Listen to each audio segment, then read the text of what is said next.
Anyari mga idol, sa San Miguel Beermen hindi kinaya ang lakas ng independent team na rain or shine Elasto Painters sa dulo ng laban. Mukhang magandang matchup to mga idol sa semifinals ng 50th season PBA Commissioner's Cup. So ayun na nga mga idol, nauna pang magburakay ang hari ng All Filipino Cup matapos matalo sa kamay ng rain or shine Elasto Painters sa quarterfinals. Yun nga lang, hirap talaga dito at dehado ang SMB lalo't may twice to beat advantage mga idol ang Ross. Pero gandang laban pa rin ang pinakita ng Beermen throughout the game. First quarter nga mga idol, parehong tabla sa 27 ang talaan sa scoring hanggang sa umabot ng third quarter parehong tabla pa rin mga idol. Pero down the stretch, anyari sa SMB, unti-unting nag-collapse ang kanilang opensa, biglang alat mga idol ang kanilang shooting. Habang napa-take over naman sa kabila mga local player ng Ross sa final minutes ng laban. Ani mga idol mula sa roster ng SMB ang nakapagtala dyan ng double digit scoring. Kabilang dyan si Benny Boatwright to lead SMB with 24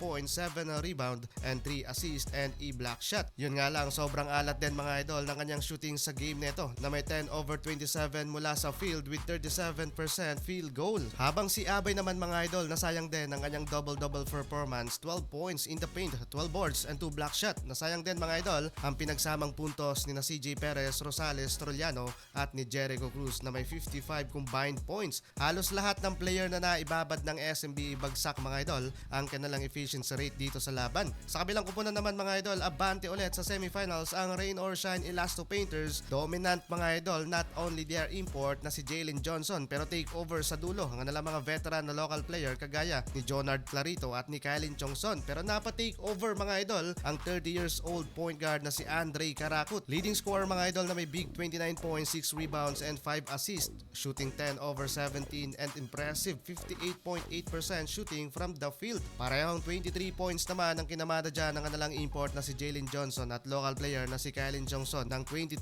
points. Pero double-double din sa stat sheet si JJ na may 12 rebounds, karamihan mula sa depensa. Umulan pa ng 3 mula sa import ng Ross with 4 of 7 from downtown. 18 points naman ang naiambag dyan ni Adrian Nucum. Samantalang off-night sa scoring ang undersized but versatile wingman na si Jonard Clarito. 6 points lamang ang kanyang naiambag at 4 na puntos mula lang sa fourth quarter. Pero huge impact mga idol and great hustle ang pinakita sa dulo, especially sa depensa. Halos karamihan sa defensive rebound ng Ross nagmula sa kanya. Pero great team effort pa rin ang pinakita ng buong player dito ng Ross dahilan ng kanilang pag-abante sa semifinals. Halos 6 na taon ding nangarap ang Rain or Shine na makaabante sa semifinals ng Commissioner's Cup dahil huling appearance pa nila noong 2019 pa. Pero mainit mga idol ang makakalaban nila sa semis dahil tinambakan lang naman mga idol ng Barangay Ginebra ang Phoenix Fuel Master sa kanilang quarterfinals, and it's Rain or Shine versus Gene King sa semis.